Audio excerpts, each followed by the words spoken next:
तो आइए हम जानते हैं इस वीडियो में सिंधु जल संधि के बारे में। ये सिंधु जल संधि क्या है, इसके इतिहास के बारे में हम समझेंगे। ये सिंधु जो जल संधि है, आपने सुना होगा सिंधु। सिंधु क्या है? एक नदी है, ठीक है।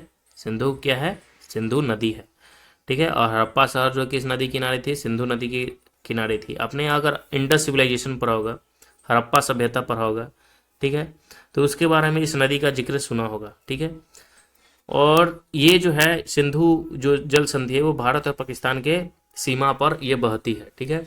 तो भारत और पाकिस्तान जब अलग हो गया, अलग हुआ था, उसके बाद जो है ना भारत और पाकिस्तान के बीच इस नदियों के लेकर एक समझौता किया गया था, ठीक है।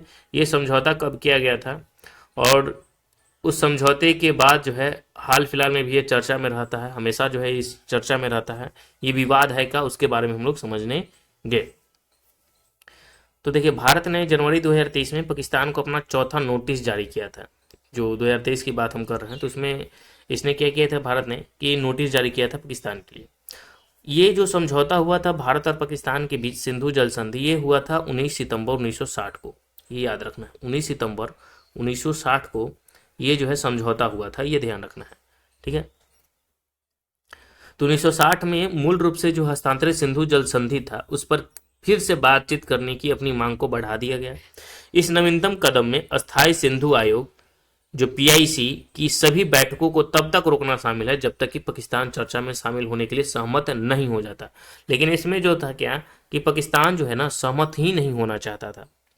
अगर हम ऐतिहासिक इसकी बात करें कि ये ऐतिहासिक इसका क्या है पृष्ठभूमि, तो विश्व बैंक की सहायता से 9 वर्षों की वार्ता के बाद, यानी 9 वर्षों के बाद बातचीत के बाद जो हुआ, वर्ल्ड बैंक की सहायता से, यानी विश्व बैंक की सहायता से, ये 19 सितंबर 1960 को, ये ध्यान रखना है, इंपॉर्टेंट है डेट, इसलिए आपको याद रखना है, ठीक है। कब है ये समझौता हुआ था? तो 19 सितंबर 1960 को सिंधु जल संधि पर हस्ताक्षर किए गए थे। यह सिंधु नदी और उसकी सहायक नदियों से पानी आवंटित करता है। ये क्या करता है? ये सिंधु नदी और जो सिंधु नदी के वहाँ जो सहायक नदी है, उससे जो है पानी को ये आवंटित करता है, पानी को बांटता है, जिससे पाकिस्तान के लगभग 70% पानी पर नियंत्रित मिलता है। यानी इस समझौते से क्या है ना कि पाकिस्तान के 70% पानी पर जो है नियंत्रण मिलता है, जबकि भारत के पास लगभग 30% पानी रहता है। कहने का मतलब है कि सिंधु जल समझौते में 70% पानी तो पाकिस्तान को मिलता है और 30% जो जल होता है वो भारत के पास रहता है। इस संधि को पहले अंतर्राष्ट्रीय जल बंटवारे समझौते के लिए एक सफल मॉडल माना जाता था, जिसमें भारत ने बगलिहार बांध 2007 जैसी परियोजनाओं से संबंधित विवाद में जीत हासिल की और पाकिस्तान की नीलम परियोजना 2013 पर चिंताओं को संबोधित भी किया था।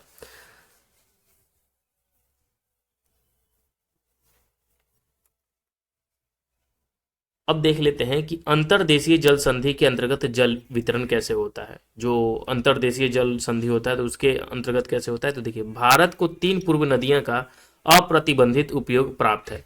कौन कौन सा है? तो एक तो व्यास नदी है, ठीक है, 3 को इसे भारत को प्राप्त है। व्यास नदी है, रावी नदी है और सतलुज नदी है। पाकिस्तान 3 पश्चिमी नदियों पर नियंत्रण रखता है और पाकिस्तान जो है ना वो 3 पश्चिमी नदियों पर नियंत्रित करता है। और वो 3 नदी कौन है? तो वो जो 3 नदी है, सिंधु है, चिनाब है और झेलम है। तो सिंधु, चिनाब और झेलम पर पाकिस्तान नदियों पर नियंत्रित रखता है और भारत जो है 3 व्यास, रावी और सतलुज पर नियंत्रित करता है। इस वितरण से भारत को सिंधु नदी प्रणाली की कुल जल प्रवाह के केवल 20% ही मिलते हैं। तो इससे क्या होता कि भारत को जो है ना सिंधु नदी प्रणाली का कुल जल प्रवाह का मात्र 20% ही मिलता था, जबकि शेष जो 80% बचता था वो पाकिस्तान को जाता है। अनुच्छेद 3 के पहला अगर हम देखें, आर्टिकल 3 की ए में, तो यह प्रावधान है कि भारत को पश्चिमी नदी के जल का प्रभाव पाकिस्तान में होने देना चाहिए। यानी हमारा संविधान का जो अनुच्छेद 3 है, ठीक है, वो क्या कहता है कि उसमें प्रावधान है कि भारत को पश्चिमी नदी के जल का प्रभाव जो है पाकिस्तान को होने देना चाहिए। अगर हम बात करें इसकी सिंधु जल संधि का जो हालिया घटनाक्रम का विवाद हुआ था, आप इस मैप के माध्यम से भी समझ सकते हैं। ये समझौता कब हुआ था इसके बारे में हमने बताया है, इंडिया और पाकिस्तान के बीच है, ठीक है, साइन किया गया है। जिसमें 80% 70% पाकिस्तान और 30% भारत यूज करता है। अब देखिए सिंधु जल संधि जो 1960 में हुआ था, उसके 3 चरणीय विवाद जो है समाधान तंत्र है।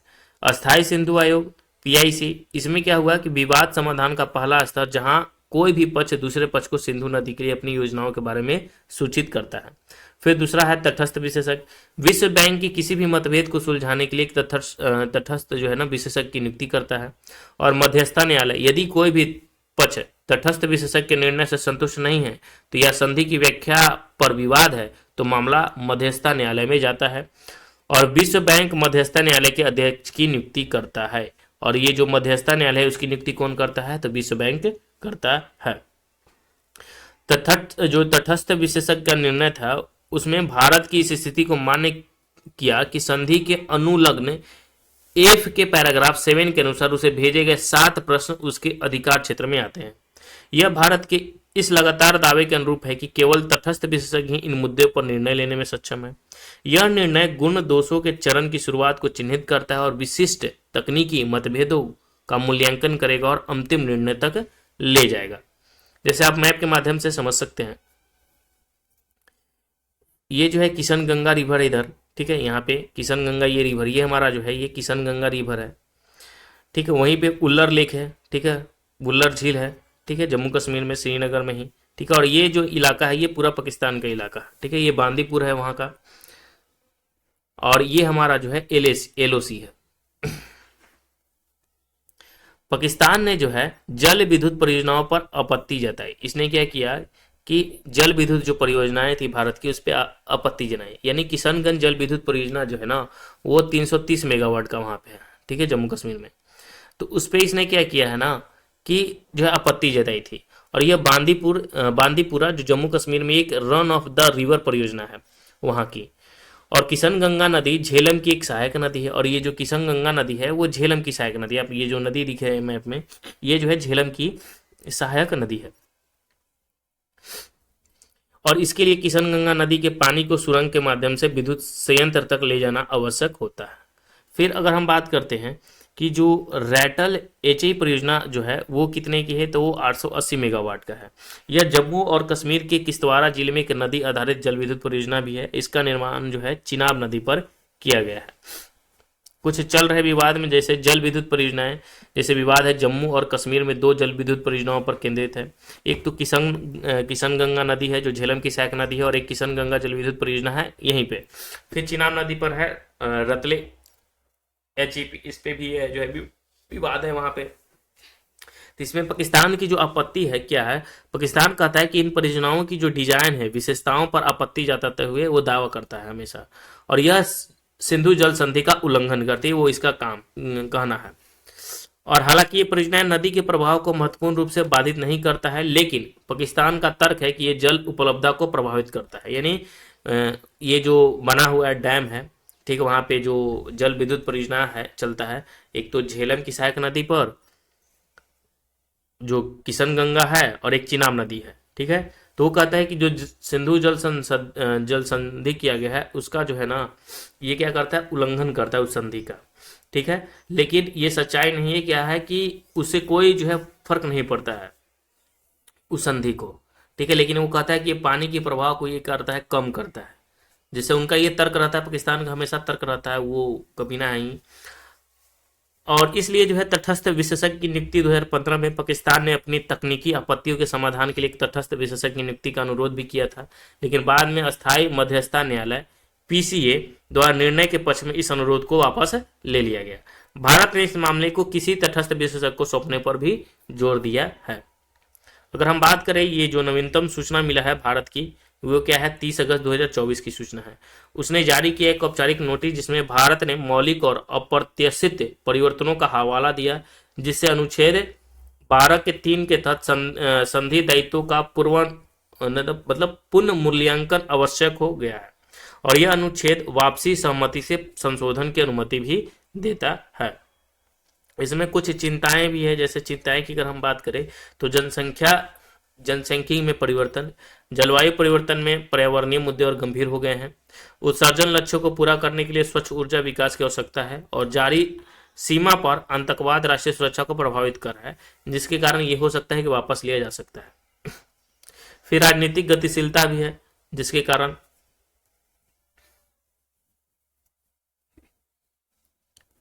तो भारत और पाकिस्तान के बीच वर्तमान राजनीतिक माहौल में तनाव बढ़ रहा है और तथा नेता जो है पिछले दशकों की तुलना में अधिक जो है आक्रामक बयानबाजी कर रहे हैं। 2016 के उरी हमले के बाद तो प्रधानमंत्री मोदी का यह बयान है कि खून और पानी एक साथ नहीं बह सकते और इस बदलाव का उदाहरण भी है। फिर कुछ द्विपक्षीय संबंधों पर प्रभाव हुआ। दोनों देश के बीच जो है राजनीतिक जुड़ाव या व्यापार में उल्लेखनीय कमी कमी भी है। बढ़ते आतंकवादी हमलों के कारण 2021 में नियंत्रक रेखा LOC जो है युद्ध विराम समझौता पर खतरे में भी है। संधि पर चर्चा पुनः शुरू करने की संभावना भी मौजूद है। विशेष रूप से 15-16 अक्टूबर को जो LOC जो मतलब SCO जो शासनाध्यक्ष की बैठक में भाग लेने के लिए पाकिस्तान के निमंत्रण के आलोक में जो वार्ता के लिए एक मंच के रूप में काम कर सकता था, वो नहीं हुआ था। संधि में संशोधन की आवश्यकता भी है और जो हमारे सिंधु जल संधि है उसमें संशोधन की आवश्यकता है। क्या है संशोधन की आवश्यकता? तो विशेषज्ञ उनका तर्क है कि आधुनिक चुनौतियों से निपटने के लिए IWT को अद्यतन करने की आवश्यकता है, खत्म करने की आवश्यकता है। जलवायु परिवर्तन में प्रभाव के कारण जल प्रबंधन के लिए नए ढांचे की आवश्यकता है। संधि के प्रावधानों में आधुनिक जल विद्युत प्रौद्योगिकी को शामिल नहीं किया गया तो दक्षता बढ़ाती है और प्रत्येक देश के भीतर राज्यों के बीच विवादों को प्रभावी ढंग से सुलझाने के लिए संवर्धन की भी आवश्यकता है। भविष्य के संबंध में कुछ प्रभाव है। एक तो जारी तनाव हमेशा भारत और पाकिस्तान के बीच रहता है, उसकी कूटनीति इतना घटिया रहती है कि मत ही कहें। जो भारत और पाकिस्तान के बीच संबंध तनावपूर्ण हमेशा बने ही रहते हैं। तो संशोधन के लिए जो है भारत ने नोटिस भेजा था, ठीक है। तो जनवरी 2023 में भारत ने इस्लामाबाद के बार बार आपत्तियों के कारण जो है IWT में संशोधन की मांग करते पाकिस्तान को एक नोटिस जारी किया था और यह एक महत्वपूर्ण घटनाक्रम था क्योंकि यह 6 दशकों में अपनी तरह का पहला नोटिस भेजा था भारत ने। संधि के विभिन्न पहलुओं की समीक्षा करने तथा संभावित रूप से पुनः बातचीत करने की भारत की मंशा बदलती जनसांख्यिकी और पर्यावरणीय चिंताओं और विकासात्मक आवश्यकताओं को प्रतिबंधित करती है। भविष्य के विचार हैं कि विशेषज्ञों का सुझाव है कि भारत की अधिसूचना में मौलिक और अप्रत्याशित परिवर्तन को उजागर किया गया है, जिसके कारण संधि की शर्तों पर पूर्ण विचार करना आवश्यक है। इसमें जनसंख्या वृद्धि, मुख्य रूप से पर्यावरण संबंधी मुद्दे और सीमा पर आतंकवाद के प्रभाव शामिल है। तो इस चीज़ को लेकर जो हो सकता है कि भारत गवर्नमेंट जो है काउंटर अटैक करना चाहेगी पाकिस्तान और ये जो जल सिंधु समझौता है इसको जो है निरस्त हो सके, क्योंकि भारत की भी बहुत ही जो है आवश्यकताएं भी हैं। जैसे उसने गिना भी दिया है क्या क्या है जरूरतें हैं और उससे प्रभावित भी है।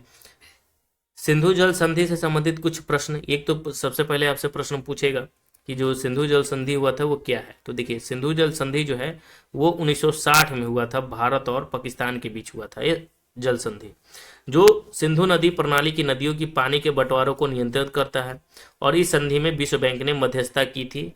सिंधु जल संधि कब और किनके बीच हुआ था? तो 19 सितंबर 1960 को भारत और पाकिस्तान के बीच हुआ था। उस समय भारत के प्रधानमंत्री जवाहरलाल नेहरू थे और पाकिस्तान के राष्ट्रपति थे अयूब खान, और विश्व बैंक के प्रतिनिधि के बीच हस्ताक्षर हुआ था। तो पाकिस्तान के राष्ट्रपति अयूब खान थे और भारत के जो प्रधानमंत्री थे जवाहरलाल नेहरू, उन्हीं के बीच 19 सितंबर 1960 को हुआ था।